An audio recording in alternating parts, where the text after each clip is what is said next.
Olá pessoal, bom dia, boa tarde, boa noite, espero que vocês estejam todos bem. Então, dando continuidade ao nosso curso de cálculo vetorial, nós seguiremos no estudo das superfícies parametrizadas e nesse vídeo eu quero apresentar para vocês dois tipos de superfícies que nós conseguimos parametrizar através de uma técnica ali que funciona para todos os casos, em que se encaixam obviamente nessas categorias. Então nós trabalharemos aqui com superfícies de revolução e gráfico de função. Na verdade, nós vamos abordar no percurso contrário aí. Então, a questão de gráfico de função, na verdade, nós já utilizamos no último vídeo, que nós fizemos no exemplo 5 e 6, né, que era aquele exemplo do plano e do paraboloide elíptico, que era a ideia em que nós conseguíamos escrever uma das componentes, né, por exemplo, a componente z, como uma função de xy. Então, nesse caso em que nós conseguíamos fazer essa estratégia, nós podíamos tomar o x e o y como sendo os parâmetros. E aí, uma parametrização para essa superfície tem essa carinha aqui, ó. É uma R de xy com x, y, né? Essas são as duas primeiras componentes, e a terceira é justamente a z, que nós tínhamos que era uma função de xy. Então nós usamos essa estratégia para parametrizar um plano e o paraboloide hiperbólico, porque na equação que descrevia a superfície era uma coisa com essa cara, né? Era uma z em função de xy. A questão é que naqueles casos, né, eu até comentei com vocês, nós não tomamos muito cuidado em relação a esse domínio D. Porque como nós tínhamos uma superfície limitada, né, nós pegamos o D como sendo todo o R2, né, ou seja, o x e o y poderiam ser qualquer coisa, e não tinha problema. Entretanto, nós podemos ter alguns casos em que nós teremos limitação, e aí nós precisaríamos decidir onde estão esses x, y, né, esses pares, qual que é esse domínio D. Então, quer ver, só para a gente compreender, vamos voltar lá para o começo dos slides, pessoal. Quando nós definimos superfície, veja, a ideia era essa. Então nós tínhamos uma R, né, uma função aqui vetorial que descrevia essa superfície, que era uma parametrização, e nós tínhamos esse D, que era o domínio dos parâmetros. Então, esse D era justamente o conjunto dos pares, o V, que quando a gente aplicava, nós gerávamos essa superfície. Nesse caso que nós estamos trabalhando agora, pessoal, pensando nessa parametrização, qual que é o nosso domínio? Veja, o que nós estamos fazendo, a grosso modo, é o seguinte, essa Z, sendo uma função de xy, nós estamos dando uma altura para um conjunto do plano, certo? Nós estamos pegando o conjunto de pontos xy, dando uma altura f de xy, e isso gera a nossa superfície. Então, como que nós fazemos para decidir quem é esse xy? Ele vai ser formado pelos conjuntos, né, em que faz sentido nós aplicarmos essa f, né, o conjunto para o qual nós damos essa altura. Então, para nós observarmos, pessoal, nós vamos chegar e olhar de cima da superfície assim, né, ou de baixo, se a superfície estiver para baixo, e tentar verificar quais os pontos que nós estamos dando altura. E essa ideia de olhar de cima, né, ou olhar ali de baixo, é uma ideia de projeção. Então, para nós obtermos esse conjunto, né, esse conjunto D, que é o domínio dos parâmetros, nós projetaremos essa nossa superfície no plano xy. Claro, né, considerando esse caso, que z é uma função de xy. No caso em que nós temos essas outras questões, né, nós trabalhamos aí separadamente com plano YZ ou plano XZ, mas funciona de maneira análoga se eu conseguir escrever o x ou o y como função dessa natureza. Beleza, pessoal? Então, assim, parece bem complicado eu falando, mas vocês verão que não é tão difícil. A ideia é só nós tomarmos esse cuidado. Nos casos em que nós fizemos lá do plano e do paraboloide hiperbólico, como nós não tínhamos limitação, quando nós fazíamos essa projeção, dava todo o plano XY. Por isso que nós consideramos o R2. Mas nós podemos ter situações tipo essa, ó. Vamos pegar esse exemplo 8. Então, nós temos novamente um plano, ó, x mais y mais z menos 1 igual a 0, só que agora eu quero só o pedaço, né, só a parte desse plano que está no primeiro octante. Então, o primeiro octante é semelhante ali a quadrante, né? Só que agora nós estamos em algo tridimensional, então é o local onde o x, o y e o z são maiores ou iguais a 0. Beleza? Então vamos para o nosso quadrinho aqui. Inicialmente vamos desenhar esse nosso objeto, né? Então eu vou fazer aqui um sistema de coordenadas. Então, como de padrão, vamos considerar aqui o eixo x, esse outro aqui o eixo y e esse vertical aqui como sendo o eixo z. E veja o que nós temos, né? Nós temos esse plano, a parte desse plano só que está no primeiro octante. Então, é a parte aqui, né, onde o y é positivo, o x é positivo e o z é positivo. Então, nós precisamos encontrar, né, para a gente esboçar esse objeto, os pontos onde essa superfície toca nos eixos, porque a gente consegue fazer, pelo menos ter uma noção de como que se comporta. Quer ver? Então, vamos traçar esses pontos. Então, para eu encontrar onde intercepta o eixo y, basta eu zerar x e z, né? Então, olhando aqui para os nossos slides, ó, quando eu pego x e z igual a 0, o y tem que ser igual a 1. Então isso quer dizer que ele intercepta esse eixo y, digamos aqui, ó, vamos supor que esse seja o ponto y igual a 1, tá bom? Tá bem fora de escala, mas suponha que aconteça isso. Equivalente para o eixo z, né? Então se eu zerar o y e o x, eu vou chegar que o z também tem que ser 1, então digamos que esteja aqui. E aí a mesma coisa para o eixo x também vai ser x igual a 1, né? digamos que seja mais ou menos aqui, ó. Então esses são os pontos de intersecção com os eixos. E aí para eu obter a parte dessa superfície que está no primeiro octante, basta que eu ligue esses pontos, né? Então vamos fazer isso aqui de vermelho. Então eu vou unir esse primeiro ponto com aquele outro ali. Agora esse ponto, aquele lá de baixo. E fechando esse triângulo aqui, né? Esse ponto. Então a nossa superfície, pessoal, é essa parte aqui, esse triângulo, né? O interior desse triângulo, obviamente, é algo bidimensional. Mas essa é a parte do plano que está no primeiro octante. Quer ver? Vamos só pintá-lo aí para ele ficar bonitinho. Vamos pintar de amarelo, ó. Então seria essa a ideia aqui, né? Claro, perdoando aí meus pequenos erros, né? Não sou um exímio desenhista, mas enfim. Essa aqui é a ideia, então essa é a nossa superfície, beleza? Então, intuitivamente, tentando pensar na geometria, esse é o pedaço do nosso plano que está no primeiro octante. Muito bem, agora vamos pensar então nessa parte de parametrização.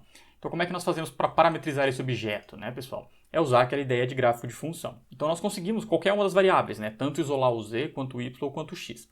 Apenas por padrão, aí vamos isolar o z, ó.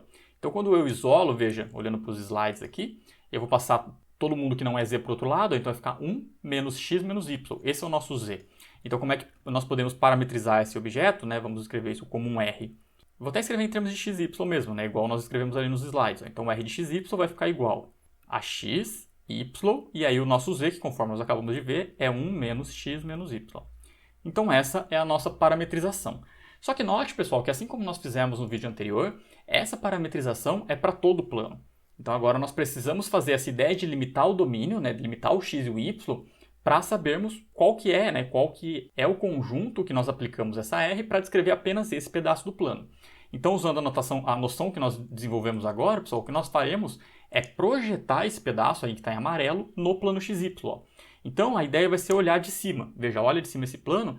Não é verdade que quando a gente olha só nesse plano deitado aqui, ó, nesse plano XY, vai te dar esse triângulo aqui, ó. Então eu vou olhar esse triângulo aqui separadamente para decidir quem é o domínio, né? Mas essa é a projeção. Quer ver? Então vamos fazer aqui um sistema agora de coordenada bidimensional. Beleza? E vamos ver qual que é esse triângulo que gera aqui embaixo, né? Qual que é essa projeção. Então vamos traçar os pontos ali. Então note, ó, ele vai interceptar, supondo que é o eixo Y de pé, né? E o eixo X deitado normalmente, ele vai interceptar o eixo Y no ponto 0, 1 e o eixo X no ponto 1, 0. Então esses são os pontos de intersecção aí, já olhando para o plano. E aí qual que é a região delimitada, né? É justamente o triângulo. Então a gente pode reunir, né? Unir esses pontos aí, digamos assim, só para ficar de cor diferente esse daqui e esse outro aqui, ó. Então quando a gente faz essa projeção, tá, pessoal? Esse é o objeto que nós geramos, né? Vamos até pintá-lo aí também. Esse aqui ficou ainda pior pintado do que o outro, né? Mas essa aqui é a nossa região D. Eu vou até colocar de azul aqui na frente, né? Mas esse é o D, que é pela projeção, né? O nosso S é justamente essa superfície que eu fiz de vermelho ali, contornei de vermelho e pintei de amarelo. Ó. Bom, então só para deixar registrado aqui, o que nós fizemos aqui foi a ideia de projeção, tá? Então aqui nós projetamos aí, tá certo? Eu deixei só proje, mas essa aqui é a noção. Então, essa aqui é a definição, né? A parametrização para esse objeto, só que o nosso conjunto D é esse triângulo de vértices 0, 0, 0, 1 e 1, 0. Tá vendo que é uma região plana, né? Igual era no começo lá nos slides que nós vimos. Deu para entender, pessoal? Então essa aqui é a noção, quer ver? Vou até passar os slides aqui, eu só escrevi, mas é o triângulo. E essa ideia é o triângulo que eu digo, né, pessoal? Obviamente, né, a região delimitada por esse triângulo, né, é o interior ali. Isso é uma noção bem importante, porque lembra que eu comentei com vocês no vídeo passado que o nosso objetivo agora é fazer uma teoria totalmente paralela à ideia de curvas no espaço para superfícies. Então, se vocês lembrarem dos assuntos principais sobre curvas, quando a gente calculava, por exemplo, o comprimento, quando a gente calculava ali a parte integral de linha, né, tudo isso, nós precisávamos da parametrização da nossa curva, inclusive tomando cuidado com o domínio dos parâmetros, né? Por exemplo, a integral de linha era do parâmetro inicial até o parâmetro final. Então, tudo isso acontecia. Aqui vai acontecer algo semelhante. Quando nós calcularmos a área de superfície integral de superfície, nós teremos que nos preocupar com o domínio dessa superfície, que vai ser uma região plana. Então, por exemplo, nós vamos recair, né, já dando um spoiler aí, nós vamos recair numa integral dupla sobre regiões desse tipo, que é o domínio dessa superfície, né, o domínio da parametrização dessa superfície. E aí, por exemplo, nesse caso aqui, nós conseguiríamos calcular uma integral dupla sobre esse objeto, né, limitando x e limitando y. São cenas dos próximos capítulos, mas só para exemplificar para vocês aí, para chamar a atenção do quanto que é importante esse tipo de coisa. Beleza? Então, no caso de planos é assim, né? Essa aqui é a noção, fazemos o desenho, né? Se estiver no primeiro octante, segundo, coisas do tipo, e tentamos fazer essa projeção. Legal? Vamos aqui para um outro exemplo, pessoal. Então, esse aqui até que eu comentei com vocês lá no vídeo passado, que nós queremos parametrizar um paraboloide elíptico, é o mesmo que a gente viu lá anteriormente, né? Z igual a x² mais y², Só que agora eu quero só um pedaço dele. Então eu só quero o pedaço do paraboloide que está abaixo do plano z igual a 4. Então seria esse objeto aqui, ó. Até desenhei ele, tá vendo? É aquele mesmo paraboloide que está em vermelho aqui agora, só que ele só vai até o z igual a 4. Só vai até essa altura e para, né? Então a ideia da parametrização, pessoal, veja, é a mesma. Eu vou considerar o x e o y como sendo os parâmetros, nós já temos z explicitamente em termos de x e y, beleza. Morreu aí em relação à lei que define essa superfície. A questão é, qual que é o domínio? Então o que nós temos que fazer é olhar essa ideia de projeção. Então vamos pensar o seguinte, pessoal, nós vamos pegar esse paraboloide que está aparecendo aí, né? Nós vamos pegar uma lanterna, vamos chegar e colocar em cima da lanterna assim, ó. Quando eu faço isso, né, que eu ligo a lanterna, qual que é a sombra que gera no plano XY? Veja, vai gerar essa sombra aqui, ó. Essa é a sombra que gera quando eu ligo a lanterninha por cima. E isso daqui, pessoal, é a projeção. Então, note, a projeção é algo bidimensional, né? É importante, porque todo esse pedaço aqui interior a ele, né? Lógico, a casquinha, mas isso aí está preenchido. Então, quando eu ligo essa lanterninha, é isso que acontece. E que objeto que é esse aqui, né, pessoal? Isso aqui é um disco de raio 2. Veja que ele toca aqui no 2, ó. Então, esse é o nosso domínio. O domínio é um disco de raio 2. Então, no caso anterior, né, no exemplo 8 que nós fizemos agora há pouco, nós tínhamos um domínio triangular aqui, né, lógico, uma região plana e tal, e aqui nós temos um domínio circular, certo?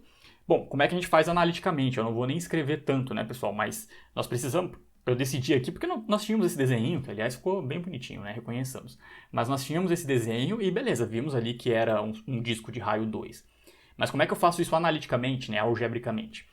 É só a gente olhar aqui, pessoal. Veja que esse objeto, né, esse paraboloide, ele vai aumentando, né? Ele começa pequenininho ali, vai aumentando, aumentando, aumentando.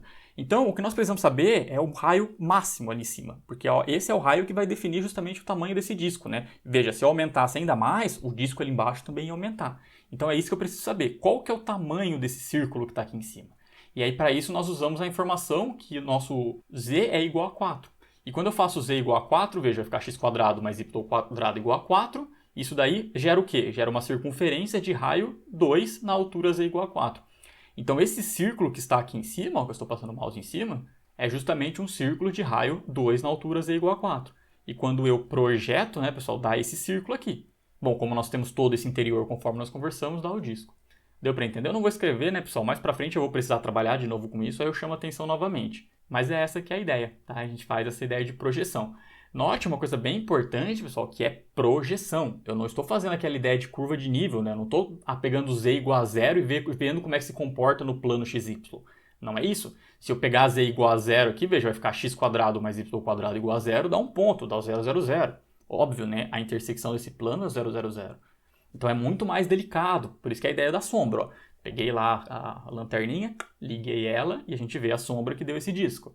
Tá? Então não é tão simples, tá, pessoal? Não é tão simples. Esses exemplos ficaram bons porque a gente conseguiu visualizar. A gente precisa ter uma ideia dessa visualização, certo? Ou pelo menos do comportamento. Mais para frente eu faço alguns casos com vocês que o comportamento já vai nos dizer. Mas a princípio para a gente compreender essa ideia. Certo? Então em relação a gráfico de função é isso, pessoal. Conseguindo escrever uma das variáveis em termos das outras, considera essas duas que você escreveu como sendo os parâmetros, e aí utiliza essa noção para encontrar o domínio. Certo? Muito bem, pessoal. Então, para a gente fazer um outro caso agora, eu quero falar com vocês de superfície de revolução. Então, vocês já mexeram com isso no cálculo 2, lá vocês mexem com sólido de revolução, né? Porque vocês consideram uma superfície aí tridimensional, né? Algo que tem espessura também, né? Então é um sólido ali. No nosso caso é uma superfície, mas o princípio é o mesmo, ó. Vamos considerar aqui o y igual a f de x, pensando em algo plano, né? Então, y é uma função f de x, uma curva, e vamos considerar x variando de a até b. Então, o que nós vamos fazer é rodar essa curva em torno do eixo x. Nesse sentido, né? Eu tenho aqui uma curva, digamos que essa laranjinha é uma y igual a f de x, e eu giro ela. Quando eu faço essa rotação, veja, isso aqui vai girar aqui e vai gerar algo bidimensional, né? No sentido de uma superfície. Ela é oca, né? É oca ali, não tem nada pelo meio. Bom, o que nós vamos aprender aqui? Como parametrizar esse tipo de objeto.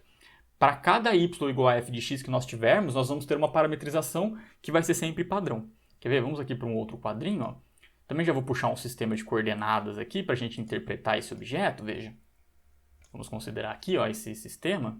E aí, apenas para efeito de simplificação, pessoal, eu vou fazer uma inversão nos eixos aqui. Tá? Eu vou considerar que esse aqui é o eixo x, esse aqui não é o padrão que nós tomamos. Né?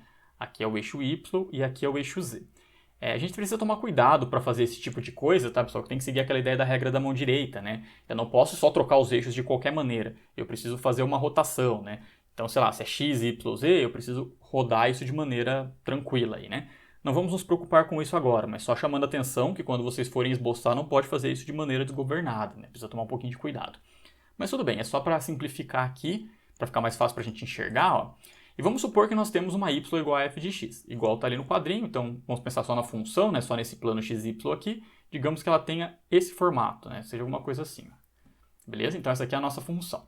Bom, o que nós vamos fazer? Nós vamos rotacionar essa função em torno do eixo x. Então vou dar um Ctrl C, Ctrl V aqui, vou girar esse objeto para ficar um pouquinho mais bonitinho aí, né? Mas beleza, essa aqui é a ideia mais ou menos, né? Então nós fizemos uma rotação, tá, pessoal? Então em cada local aqui, ó, isso aqui virou uma superfície, igual tá ali nos slides, né? Então vamos fazer uma circunferência aqui, né? Uma pequena elipse, já que é algo tridimensional, né? Mas pensando na ideia de rotação mesmo, tá, pessoal? Então rotacionei aqui, que dá mais ou menos para entender, né? E vamos colocar essa ideia nos outros níveis aí, né? Então nesse ponto aqui nós também temos algo desse tipo, e o mesmo aqui no meio, né? Digamos aqui, ó. É claro, né, pessoal, que tomando cuidado, assim, a gente precisaria fazer um pedaço tracejado que está lá no fundo, mas acho que vocês conseguem entender, né, esse objeto que ficou aqui, tá bom? Muito bem, então vamos tentar interpretar como que se comportam os pontos dessa superfície. Então vamos considerar aqui, sei lá, de rosa, um ponto qualquer em cima dessa superfície. Eu vou considerar este ponto aqui, ó. Tá? E eu quero entender quais são as componentes desse ponto. Então veja, ele é um ponto aí de componentes x, y e z. E eu quero justamente descobrir quem é esse x, y, z, né? Como é que eles se comportam de acordo com essa função f, né? Que é o que está descrevendo essa vermelhinha aqui inicialmente, beleza? Muito bem, então para isso o que nós faremos é o seguinte, pessoal. Vamos puxar aqui, ó, um segmento que une este ponto ao centro dessa circunferência aqui, né? Que parece uma elipse, porque nós estamos fazendo tridimensionalmente, né? Mas digamos que seja aqui o centro. Vamos considerar agora aqui um segmento que é paralelo ao eixo z, tá, pessoal? Puxando ele para cá, ó. Bom, não está muito bem paralelo aí, mas dá para entender a ideia. E eu vou puxar um vertical aqui. Calma que eu já dou uma ajeitadinha aí. Mas acho que dá para enxergar, né, pessoal? Embora seja bem pequenininho aí, ó. Vamos olhar só para esse triângulo que formou aqui, ó. Veja que aqui eu quis fazer um ângulo de 90 graus, tá? Eu vou até indicar aqui, é um ângulo de 90 graus. Vou puxar esse triângulo aqui para baixo para a gente olhar para ele, né? Para a gente dar um zoom aí nele. Mas o que nós temos é este objeto aqui, veja. Ele tem uma altura aqui. Aqui uma hipotenusa, né? E aqui esse outro lado.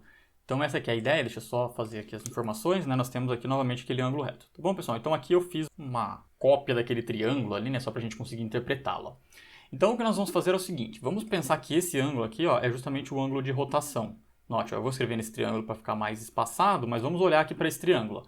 Esse ângulo que eu estou mostrando para vocês, que eu anotei ali como θ, é justamente esse ângulo de rotação, né? Então, conforme eu vou mexendo nesse ponto aqui, esse ângulo vai alterando, tá bom? Ele está girando aí, esse é o ângulo que está fazendo rotacionar, né? Fiz num sentido aí, mas poderia ser no outro, certo? Então, nós temos essa ideia. Veja, vamos discutir agora os tamanhos, pessoal. Esse tamanho aqui de baixo, ó, note, ele vai ser esse tamanho aqui, até aqui nessa ponta. E esse tamanho aqui, esse outro cateto, né, ele vai ser essa altura. Vamos pensar agora em termos de coordenadas, pessoal. Essa altura aqui não é verdade que ela é exatamente a coordenada y, o y não é a altura nesse caso. Então o que eu estou dizendo para vocês é que esse tamanho aqui, ó, é justamente o y. Veja se vocês concordam comigo, né? Que a altura é a componente y, a segunda componente do nosso ponto. Quando a gente pega essa aqui de baixo, pessoal, esse outro cateto, note que isso aqui, pessoal, esse tamanho é justamente a componente z, ó, porque por isso eu peguei paralelo, ó, é a componente z. Então o que nós temos é que aqui embaixo, esse tamanho aqui, ó, vale z, certo? E quanto que vale a hipotenusa, pessoal? A hipotenusa aqui, ó, é a distância desse ponto até a circunferência. Só que isso aqui é uma circunferência, né? Por mais que pareça uma elipse, é porque está tridimensional. Então, não é verdade que essa distância aqui é a mesma deste ponto até aqui em cima, já que é uma circunferência? E esse ponto aqui é quem? Bom, se nós estamos considerando esse aqui como sendo um x, não é verdade que esse aqui é o f de x, porque essa vermelha é justamente uma função f, né? Eu não escrevi, mas obviamente que essa aqui é a nossa f, né? Então, nesse caso, esse tamanho aqui, ó, é o mesmo que esse, que era f de x. Então, isso quer dizer que a nossa hipotenusa aqui vale f de x. Bom, pessoal, esse é o momento de você dar um pause no vídeo e refletir um pouquinho, tá? Mas é de verdade, não é difícil, tá? É bem tranquilo, talvez tenha ficado um pouquinho apertado, mas reflitam um pouco sobre esses tamanhos, tá? A hipotenusa vale f, essa altura aqui é justamente a componente y e esse tamanho aqui é a componente z. E olha que maravilha, pessoal. Através desse triângulo aqui, o que nós podemos concluir? Ó, eu vou escrever aqui na frente, mas nós temos que o seno de θ vale quanto? Bom, vale cateto oposto sobre hipotenusa, então vale y sobre f de x. E quanto que vale o nosso cosseno de θ, então? Ele vai valer o cateto adjacente, que é o z, sobre f de x. Certo, pessoal? Deixa eu puxar um pouquinho para cima aqui, ficou meio apertadinho. Beleza? Então, pessoal, não é verdade que isso acontece? Então, note, pessoal, qual que é o nosso objetivo, né? Por que nós fizemos tudo isso? Nós queremos parametrizar uma superfície de revolução. Então, dada essa situação, né, que nós temos uma y igual a f de x, nós queremos encontrar uma função paramétrica em termos de dois parâmetros que descreva essa superfície. Note agora, pessoal, ó, nosso y ele não é seno de θ vezes f de x, isolando o y aqui, ó. E o nosso z não é cosseno de θ vezes f de x. E o nosso x é quem? É x mesmo. Então, note que nós conseguimos escrever x, y e z em termos de dois parâmetros, que são quem? X e θ. E era justamente o nosso objetivo, não era essa a ideia? Então, nós conseguimos parametrizar essa superfície assim, ó. O x é o próprio x, o y é seno de θ vezes f de x, né? Ou f de x seno de θ, e o z é f de x cosseno de θ. E quem que é o domínio dos nossos parâmetros, né? Aonde está esse x e esse θ? Bom, primeiramente, olha para os slides aqui. O nosso x ele é o domínio da função. E aqui no nosso caso, ó, ele está de A até B. Beleza? Que seria o domínio dessa curva em vermelho que nós desenhamos aqui. E o nosso θ, pessoal? O nosso θ ele não é justamente o ângulo de rotação. Como nós estamos dando uma volta completa, então o θ vale de 0 até 2π. Quer ver? Olhem aqui nos slides. Ó. Essa é a nossa definição aqui, a nossa parametrização. Então o r de xθ é x, f de x seno θ, que foi o que nós obtivemos aqui, né, através desse triângulo. E o z é f de x cosseno de θ, com essa variação que eu acabei de comentar com vocês. Entenderam, pessoal? Então, qualquer superfície de revolução é dada dessa maneira. Se nós tivermos uma curva que gira em torno do eixo x, aí, né, por exemplo, a gente usa dessa mesma forma. E é possível fazer superfície de rotação em termos dos outros eixos, tá? Tem até um exercício da lista que pede isso, a ideia é semelhante, né? Só que agora fazendo as contas para o outro lado. Tá bom, pessoal? Se vocês forem olhar o Stewart, por exemplo, ou algum outro livro, às vezes ele pode trocar aqui o seno com o cosseno. Isso é porque daí você muda o ponto aonde você está rotacionando. Então veja que aqui, para rotacionar, eu considerei, olhando para o quadrinho aqui, né, pessoal? Eu considerei esse aqui como um ângulo de rotação. Tem locais, né, o Stewart, por exemplo, ele faz o seguinte, ele traça esse segmento e ele considera esse aqui o ângulo de rotação. Às vezes dá um pouquinho diferente, né? Aí troca o seno com o cosseno. Mas é só aquela preocupação da ordem, né? Porque nós estamos fazendo aqui não altera em nada. Se fosse só meia curva, né, aí talvez a gente precisasse se preocupar. Como é uma curva inteira, não muda nada. Certo? Beleza, pessoal, vamos aqui então para o nosso exercício, né, um exemplo 10, para a gente aplicar isso, tá? Eu vou até para um quadrinho branco, a gente vai voltando aqui para visualizar. Ficou bem bonito esse desenho, aliás, né? Parece um vaso meio estiloso, hein? Vamos aqui então, vamos para o exemplo 10, né? Agora minhas numerações até que estão ficando boas, né? Bom, então a nossa ideia é parametrizar a superfície obtida pela rotação dessa curva, né? Falei que estava bom os exemplos, escrevi errado, curva, mas é curva, tá? Da y igual a seno de x, com x entre 0 e π, então é só um arco desse seno, sobre o eixo x, beleza? Então, essa é a nossa ideia. Então, é bem simples, tá, pessoal? Veja, nosso y, ele é seno de x, ou seja, nós temos f de x igual a seno de x com o x pertencente ali de 0 até π. Quer voltar aos slides aqui, ó. Pela nossa definição, pelo que nós desenvolvemos até o momento, essa aqui é a parametrização. Só que agora nós temos o caso particular que nós temos uma f. Então, como é que vai ficar a nossa parametrização, pessoal? É só seguir ali, é só copiar. Ó. Vai ficar r de x, vírgula θ, que é o nosso segundo parâmetro, igual. Bom, a primeira componente fica simplesmente x. A segunda vai ficar f de x seno de θ. Então, vai ficar seno de x, seno de θ. E a nossa terceira vai ficar f de x cosseno de θ, ou seja, seno de x, cosseno de θ. Só isso. Essa aqui é a nossa parametrização, né? Aí só limitando os nossos parâmetros, o nosso x ele variava de 0 até π, né, que era definido no nosso exercício, daqui a pouco eu mostro lá. E o nosso θ, como a gente está dando uma volta inteira aí, ele vai variar de 0 até 2π. E aí acabou o exercício, veja. Então essa é a ideia. Eu escolhi o x por causa disso aqui, né? O x variava de 0 até π. Então, ó, só para vocês verem o desenho, olha que bonitinho que é. Ó. É essa bexiguinha aqui, né, de rosa. Que a ideia é a seguinte, pessoal. Veja, esse aqui é o eixo x e esse aqui é o eixo y. Então o que nós temos, ó, é esse arco de seno aqui, ó. Veja, só essa montanha do seno. E a gente está pegando esse arco e rotacionando, ó. Foram girando aqui, ó. Então tá gerando essa bexiguinha aqui, esse objeto, né? Essa superfície, lembrando que é só a casquinha. E essa é a parametrização, ó. Bem tranquilo, né? Até escrevi aqui embaixo, essa é a parametrização. E note que funciona para qualquer f. Tá? Se você quiser chutar uma f qualquer aí, depois... Até eu não mostrei para vocês o GeoGebra, tá, pessoal? O GeoGebra para mexer com superfície é um pouquinho delicado. Depois, se der tempo, eu mostro para vocês.